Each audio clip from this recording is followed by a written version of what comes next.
알코올릭 어나니머스라는 그런 기구가 있습니다.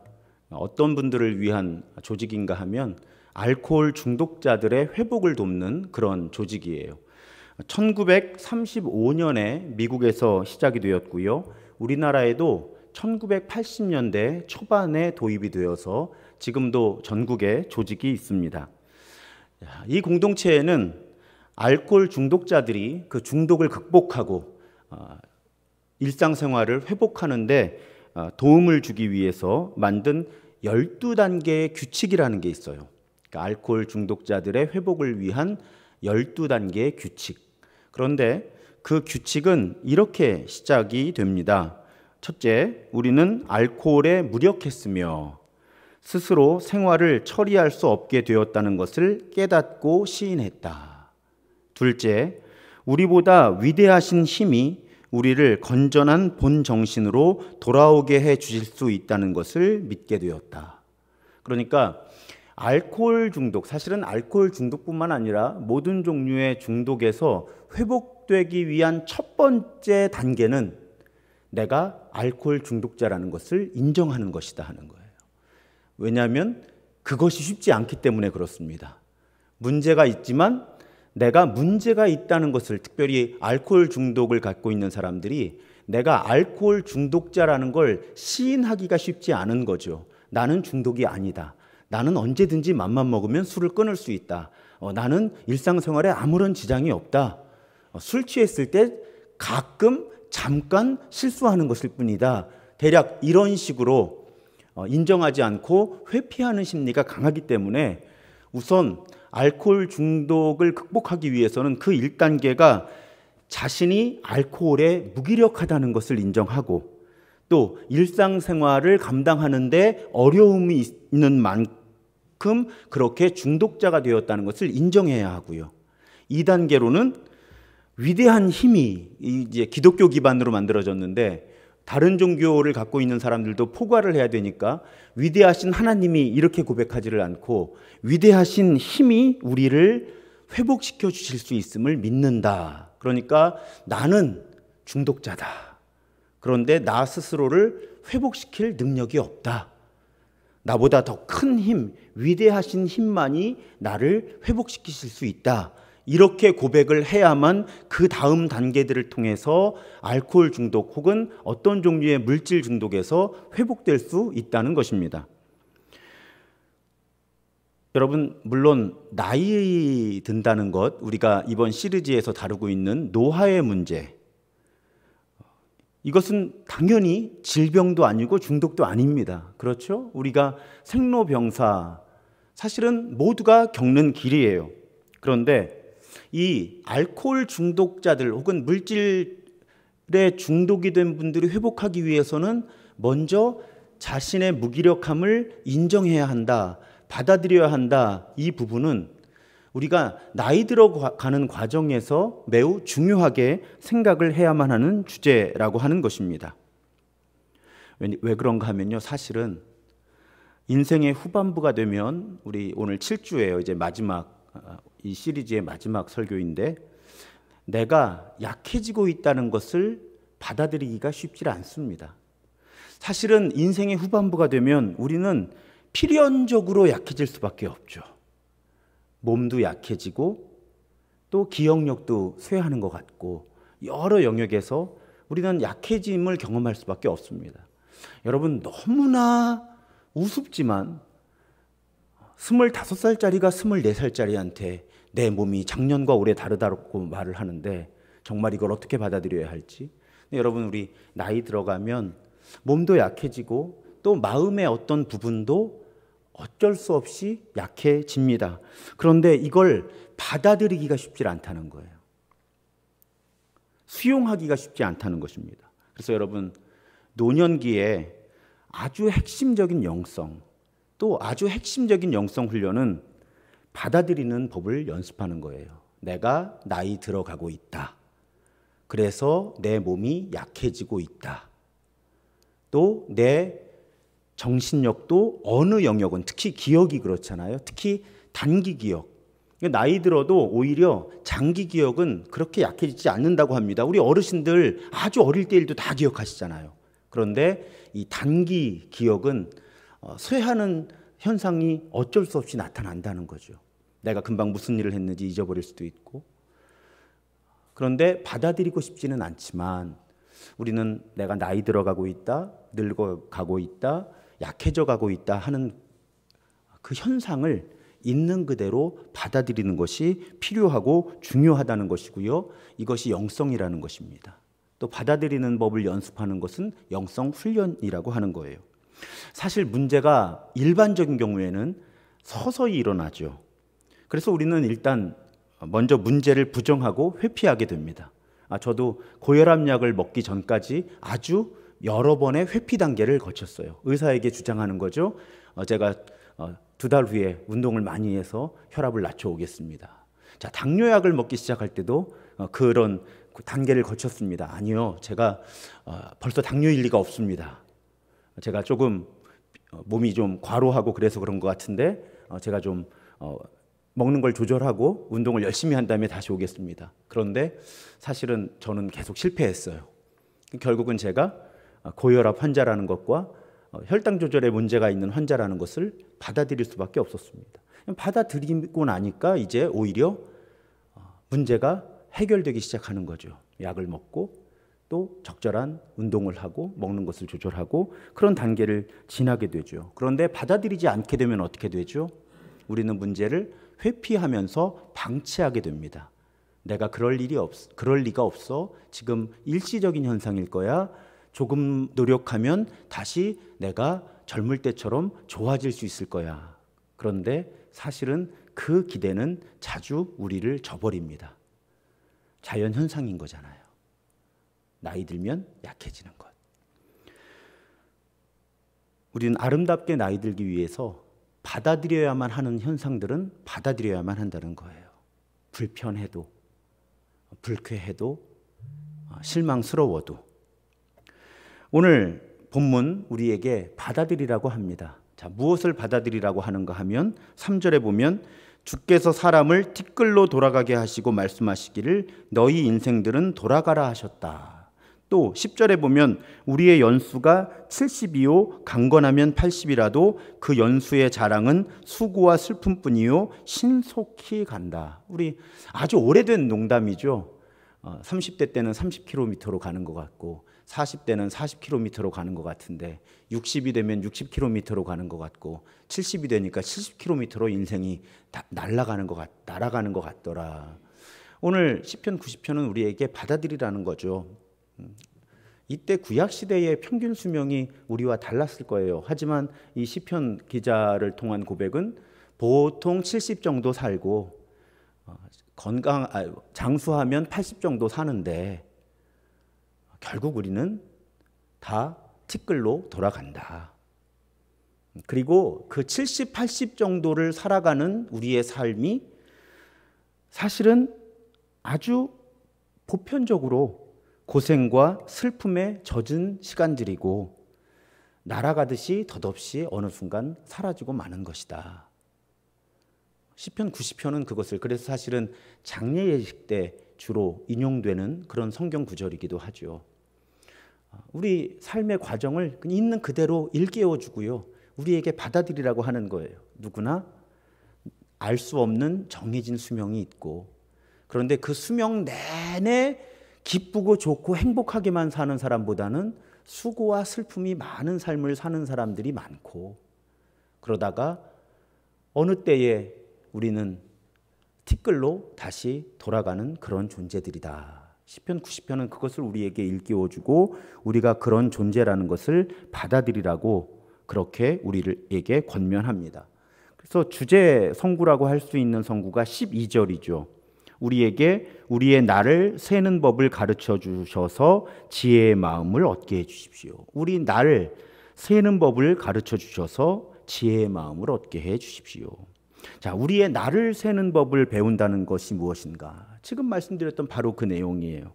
우리가 인간이라면 누구나 가지고 있는 좀 거창한 용어로 실존적인 한계가 있다는 것입니다.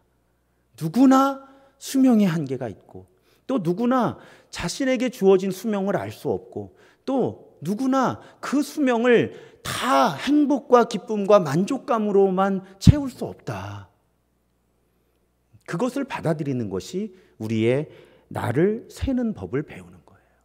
그리고 그렇게 우리의 나를 세는 법을 배우는 것, 우리의 인간으로서의 실존적인 한계를 받아들이는 것, 그것이 바로 제가 가끔 이 시리즈에서 인용했던 메멘토 모리라고 하는, 우리의 죽음을 기억하는 그런 사람이 지혜로운 사람이다 하는 거죠. 내가 아무리 젊어서 힘이 있어도, 내가 아무리 소유가 많아도, 내가 아무리 성취한 것이 많아도, 여러분 요즘에 우리가 시편 통독하면서 내일도 나옵니다. 돈 많다고 자랑하는 것 지혜 없는 것이다. 내일도 나와요. 계속 나오잖아요, 시편에서. 오늘 이 시편 90편도 생로병사의 과정은 때로 우리가 저항해야 합니다. 치료를 받아야 하고요, 하나님께 치유를 구해야 하고요, 때로는 저항해야 해요. 하지만 이 거대한 흐름은, 이 거대한 강물과 같은 물줄기는 태어나면 누구나 나이 들고, 나이 들면 약해지고 병에 걸리고, 그리고 죽음을 직면하게 된다고 하는 이 거대한 물줄기 자체는 받아들여야 한다. 그것을 받아들이는 사람이 지혜로운 사람이다. 그것을 성경은 우리에게 일깨워 주는 것입니다. 이럴 때 사실은 슬프죠. 서글픕니다. 그것을 받아들이는 것은 서글픈 일이에요. 그래서 제가 영성이라고, 영성훈련이라고 말씀드리는 거죠. 그럴 때 제가 가끔 인용하는 기도문이 도움이 됩니다. 미국의 신학자 라이놀드 니버가 쓴 평온함을 구하는 기도. 이런 기도죠. 하나님, 저에게 바꿀 수 없는 것들을 받아들이는 평온함과 바꾸어야만 하는 것들을 바꾸는 용기와 그 둘을 구별하는 지혜를 주옵소서. 여러분, 이 기도문은 외우시면 좋겠어요. 바꿀 수 없는 것을 받아들이는 평온함, 또 바꾸어야만 하는 것들은 바꿀 수 있는 용기, 그리고 이 둘을 구별하는 것. 지금 내가 고민하고 있는 문제가 바꿀 수 없는 것인지 바꿀 수 있는 것, 혹은 바꾸어야만 하는 것인지를 구별할 수 있는, 분별할 수 있는 그런 지혜, 우리는 그것을 구해야 합니다. 그럼 여러분, 이 기도문을 놓고 보면 우리가 나이 들어가면서 약해질 수밖에 없고, 우리 누구나 정해진 수명이 있고, 그리고 우리는 반드시 죽을 수밖에 없다는 것은 바꿀 수 없잖아요. 그런데 그 바꿀 수 없는 것을 받아들일 때 우리는 절망하게 되는 것이 아니라, 혼란스럽게 되는 것이 아니라, 이 기도문은 받아들일 수밖에 없는 것을 받아들이는 사람이 평온한 삶을 산다는 거죠. 그것을 이 라이놀드 니버의 기도문, 오늘 시편 90편이 우리에게 일깨워 주는 것입니다. 그렇다면 바꿀 수 없는 것들을 받아들이기 위해, 혹은 바꿀 수 없는 것들을 받아들이는 과정에서 특히 나이 들어가면서 점점 내 몸과 마음이 약해진다고 느낄 때 우리가 어떤 영적인 습관, 영적인 훈련을 연습하고 실천할 수 있는가?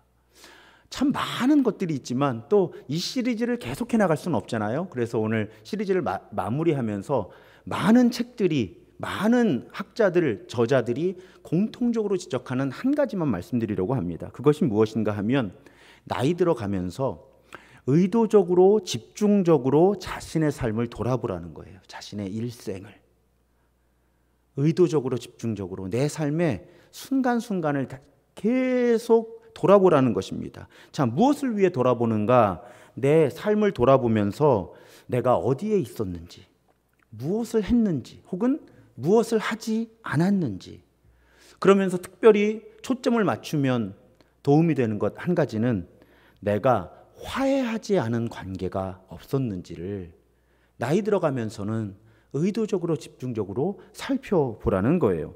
예를 들어 미국의 학자이자 작가인 유진 비앙키라는 분은, 이분이 이제 성경을 포함해서 여러 종교 문학을 연구하고요, 또 이런 종교적이지 않은 세속 문학 작품들, 문화들을 많이 연구했어요. 그러면서 쓴 책이 있는데, 나이 들어가는 것은 영적인 여정이다. 그러니까 나이 들어가는 과정이 영적인 여정이다. 그런데 이분이 어떤 주장을 하는가 하면 과거의 잘못을 회개하는 것, 하나님과 이웃에게 용서받는 것, 그리고 자연, 동료, 인간, 하나님과 궁극적으로 화해하는 것은 영원히 지속되는 과정이다. 그러니까 나이 들어가는 것이 영적인 여정인데 이 영적인 여정 가운데 우리는 무엇을 해야 하는가? 내 삶을 다하는 날까지 끊임없이 내 과거의 잘못을 회개하고 특별히 하나님과 이웃에게 용서받고 용서하고, 그런데 하나님과 사람들만 그 화해하고 그 관계를 회복하는 것이 아니라 이 자연과도 궁극적으로 화해하는 것이 이 나이 들어가는 영적인 여정 가운데 우리가 성실하게 끝까지 해야만 하는 과정이다. 그런 가르침을 우리에게 남기고 있습니다. 화해하는 거예요. 나이 들어가면서 아름답게 나이 드는 과정 속에 메멘토 모리, 우리는 누구나 다 태어났다면 나이 들고 약해지고 죽을 수밖에 없다는 사실을 받아들일 때 결국 그것을 받아들일 수 있는 지혜로운 사람이 하는 일들은 끊임없이 내 주변에 나와 다른 누군가의 관계 가운데 깨어진 부분들을 찾아내고 살펴서 찾아내고 그것을 최선을 다해서 내가 할 수 있는 영역에서 회복해가는 것, 그렇게 나이 들어가는 것이 지혜로운 사람이다. 그것을 성경과 또 많은 학자들이 일깨워 줍니다. 지난주에는 제가 무엇을 말씀드렸죠? 사실은 지난주에 인생을 함부로 평가하지 말자는 주제는 사실은 자기 자신과의 화해를 말씀드린 거예요. 우리는 내가 많은 것을 성취하지 못했다, 많은 것을 소유하지 못했다라고 평가하고 그 평가 때문에 스스로 우울해하고 열등감을 갖게 되고 수치스러워하기 쉽지만 우리 삶의 흔적과 그 흔적을 통해서 하나님이 무슨 일을 하고 계셨고 하실지 알 수 없기 때문에 내가 많은 것을 소유하거나 성취하지 못했다고 해도 그런 나를 인정해 주라는 거예요. 용납해 주라는 거예요. 용서해 주라는 거예요. 그것이 나이 들어가면서 우리가 스스로 행복해지는 방법이고요. 아름답게 나이 들어갈 수 있는 방법이고요.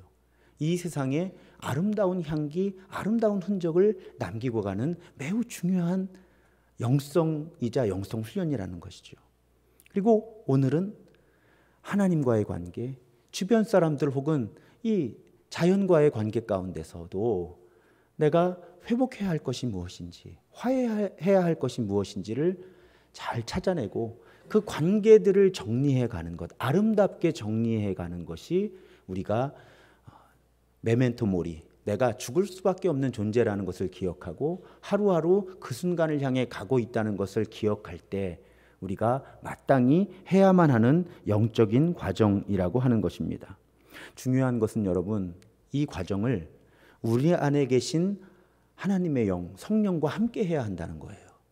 그렇게 안 하면요, 내가 나 스스로에게 상처를 입히거나 화해해야 되겠다는 이유로 다른 사람에게 상처를 입힐 수가 있어요. 가끔 여러분 그런 경험 없으세요? 어떤 사람이 본인은 아무 생각이 없는데 와서 본인이 잘못했다고 사과를 하는 거예요. 근데 오히려 그분이 그 이야기를 꺼낸 것이 이 화해를 요청했던 그 사람과 두 사람의 관계를 더 어색하게 하거나 망가뜨리거나 파괴하거나 이 내가 화해하려고 했던 이 사람에게 더 큰 상처를 주기도 하고요. 그 과정에서 내가 더 큰 상처를 받기도 합니다. 화해는 쉬운 게 아니에요. 왜냐하면 화해는 일방적인 것이 아니기 때문이에요. 자, 내가 잘못해서 용서해줘 한다고 화해가 이루어지는 게 아니잖아요. 상대방하고의 충분한 소통과 그 소통을 통해서 신뢰 회복이 되지 않는 사과와 용서의 요청은 오히려 상처를 주죠. 그래서 여러분, 오늘 말씀을 잘 이해하셔야 돼요. 오늘 설교를 들으시고 내일부터 불쑥불쑥 이런 사람 저런 사람한테 전화하시거나 만나자고 해서 내가 언제 너에게 이런 상처를 줬는데 미안하다, 혹은 자녀들에게 혹은 부모님께 내가 이런 일을 했는데 미안합니다, 죄송합니다 하는 것은 오히려 더 관계를 파괴할 수 있습니다. 이것은 하나님께서 이끄시는 회복이 아닌 거죠. 그러니까 내가 내 삶을 하나님의 영의 이끄심 가운데서 잘 살펴보고 회복해야만 하는 어떤 관계가 생각이 나면 이것을 적절한 시간 기도하는 마음으로 품어야 되는 거죠. 기도해야 되는 거예요. 하나님이 분별력을 주시고 방법을 찾게 하시고 이 관계를 회복시킬 수 있는 내가 할 수 있는 일을 깨닫게 하시기를 기도하는 마음으로 하지 않으면 내 의도가 아무리 좋다고 해도 성숙하지 못한 사과와 또 용서에 대한 요청은 더 큰 상처와 아픔을 남기게 됩니다. 그래서 분별력 있고 지혜롭게 나이 들어가는 그런 어르신들은 그 과정까지를 살펴서 어떤 경우는 내가 그 사람에게 표현을 할 수가 없어요. 그냥 하나님께 기도할 수밖에 없습니다. 하나님, 내가 언제 어떤 방식으로 누군가에게 상처를 입혔는데 이것은 내가 직접 그 사람에게 사과할 수 없고 혹은 내가 직접 그 사람에게 용서를 청할 수 없습니다. 하나님, 제 마음을 아시고 제 형편을 아시는 하나님께서 이 관계의 짐이 내 인생에 더 큰 부담으로 남지 않도록, 또 내가 남긴 이 죄가, 이 관계의 파괴가 내가 이 세상을 떠난 이후에도 그 사람과 혹은 여러 얽히고 설킨 관계 가운데 악영향을 끼치지 않도록 하나님께서 제가 할 수 없는 영역에서 이 관계를 풀어주옵소서, 화해하게 인도하여 주옵소서, 화해로 이끌어 주옵소서, 그렇게 기도만 해야 할 때도 있다는 것입니다. 하지만 이 과정을 하나님의 영이 이끄시는 대로 아름답게 밟아가면서 인생의 길을 걷는다면 우리는 나이 들어가면서 점점 아름다운 사람들로 빚어지고 하나님께서 우리에게 허락하신 그 하나님의 형상에서 나오는 그 향기를 주변 사람들에게 전달해 줄 수 있는 그런 노인으로, 그런 어르신들로 나이 들어갈 수 있다는 말씀이죠. 제가 평소보다 굉장히 목소리가 낮고 조용하잖아요. 어려워서 그래요. 어려워서. 저도 자신이 없는 영역이죠. 그리고 오해할 수 있는 부분들이 많아서 제가 너무너무 신중하게 이 부분을 말씀드리느라고 평소보다 목소리도 천천히 말씀드릴 수밖에 없고 목소리도 낮은 목소리로 말씀드릴 수밖에 없는 거예요. 여러분, 하나님을 신뢰해야 합니다. 우리 안에 계신 하나님은 우리의 실패에서도 선한 것을 이끌어내시는 분이세요.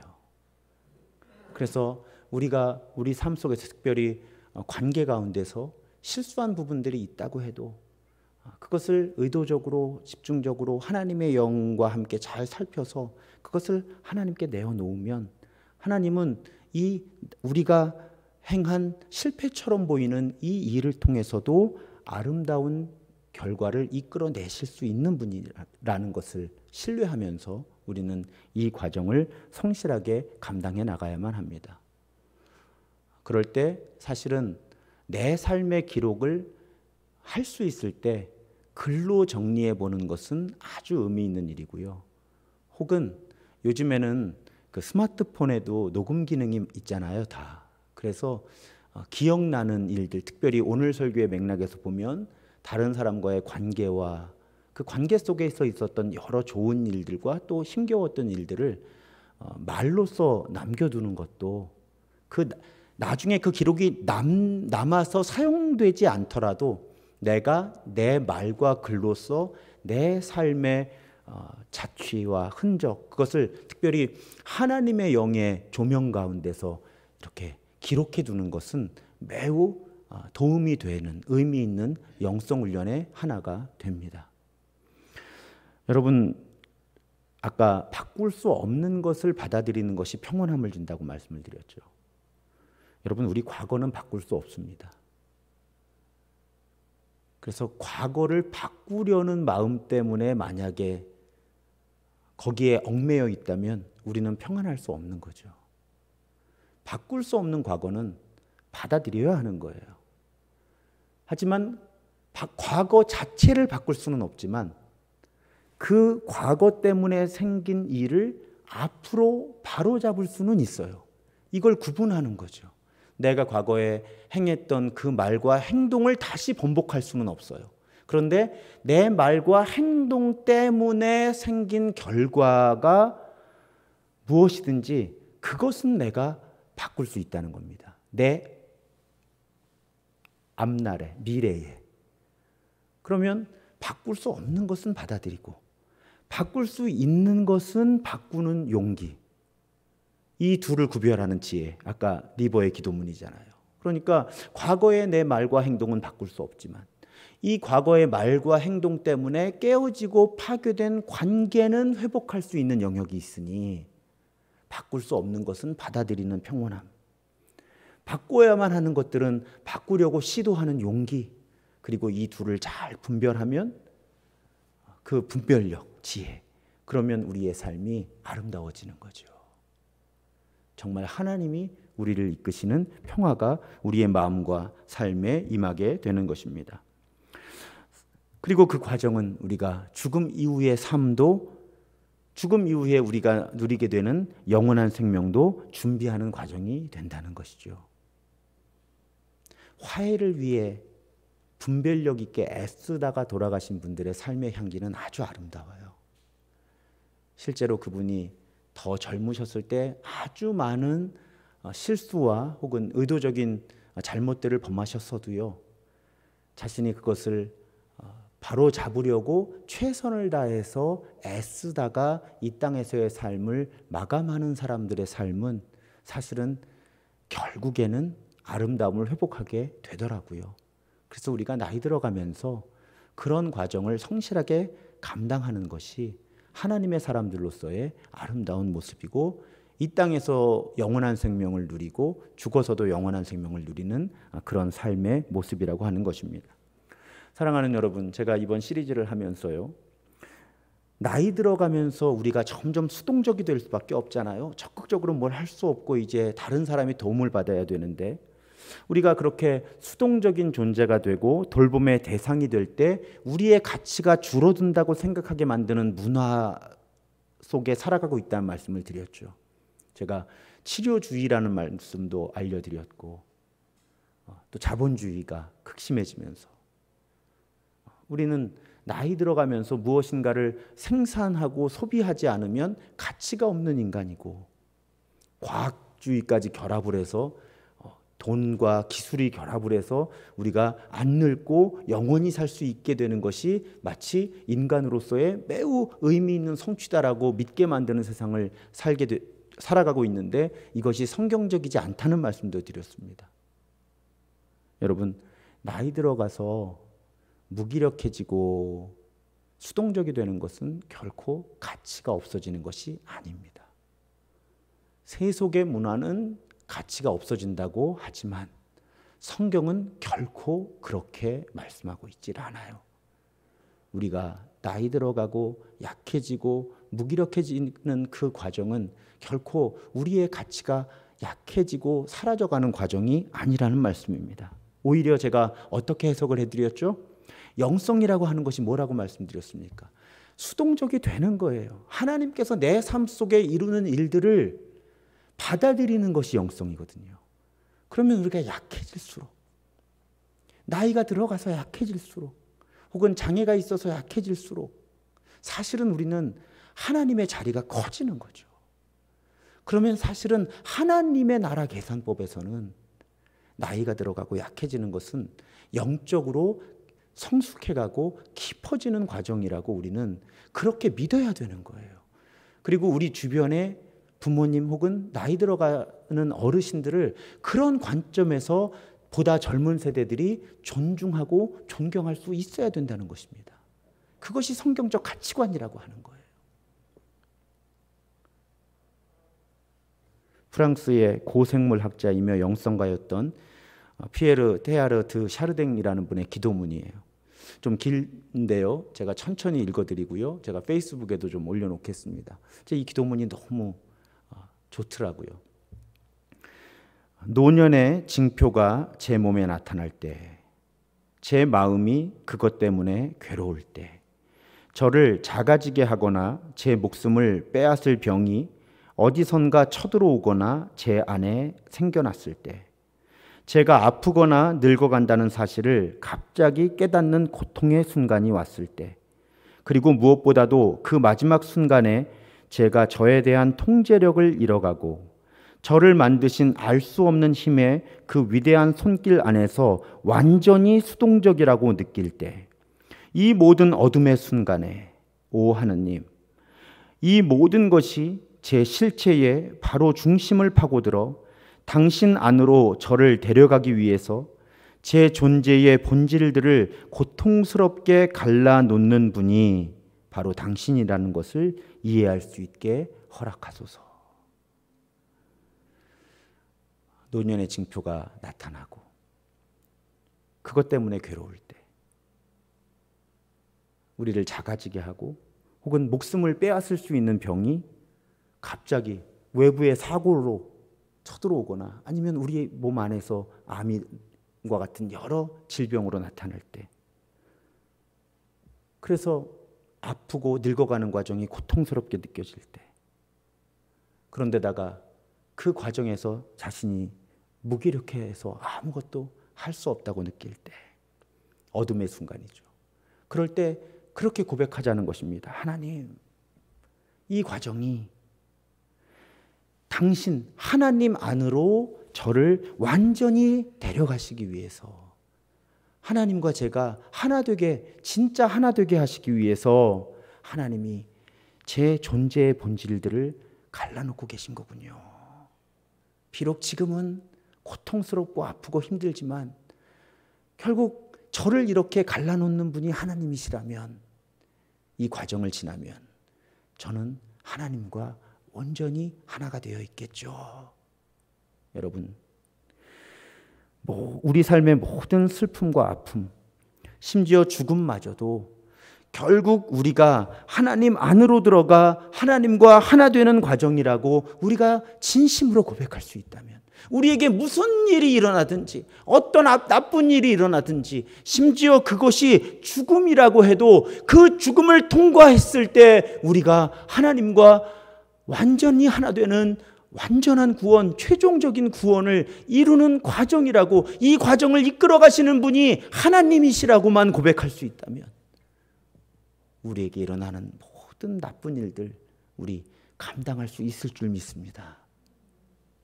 받아들일 수 있다고 믿어요. 우리가 점점 무기력해지고 약해지지만, 여러분, 그럴 때 계속 이 기도문 그대로는 아니더라도요, 고백하세요. 하나님, 지금 제게 일어나고 있는 일 하나님이 이끄시는 일이죠. 하나님이 하나님과 나를 하나 되게 하시려고, 나를 최종적이고 완전한 구원으로 이끌어 가시기 위해서 하나님이 지금 이 과정을 이끌고 계신 거죠 라고 정말 마음을 다해 고백할 수 있다면, 우리에게 일어나는 어떤 종류의 사고, 어떤 종류의 질병, 심지어는 죽음마저도 넘어설 수 있는 줄 믿습니다. 무슨 일이 일어나든지 하나님의 손이 우리를 붙들고 계시고요, 무슨 일이 일어나든지 하나님이 우리를 품에 안고 계십니다. 우리가 그 하나님을 고백할 수 있다면 우리는 아름답게 나이 들어가며 담담하고 당당하게 죽음을 맞이할 거고요, 그리고 우리 주변에 그 과정을 향해 걸어가시는 우리 주변의 어르신들을 존중하고 존경하는 마음으로 그 아름다운 나이 들어가는 과정과 죽음을 통과해 가실 수 있도록 우리가 도울 수 있게 될 것입니다. 이렇게 제가 7번의 설교를 마칩니다. 여러분, 아마 이 설교를 들으시는 많은 분들 가운데는 지금 당장은 이 주제가 와닿지 않는 분들도 계실 거예요. 하지만 이 설교는 계속 유튜브에 올라가 있습니다. 여러분, 혹시 나이 들어감이라고 하는 주제, 혹은 약해져 간다, 약한 사람과 함께 한다라는 주제를 혹시 고민하시게 되면 이 주제의 설교를 다시 들으셨으면 좋겠고요. 제가 한 3년이나 5년 후에, 사실은 나누고 싶은 주제가 많은데 너무 오랫동안 또 한 주제를 하기가 어려워서 이번 시리즈는 여기서 마무리를 하지만, 또 한 3년 5년 지나면서 제가 또 깨닫게 되는 더 깊은 생각이 있다면, 하나님께서 제게 주시는 지혜가 있다면 다시 또 이 주제를 가지고 여러분과 나누도록 하겠습니다.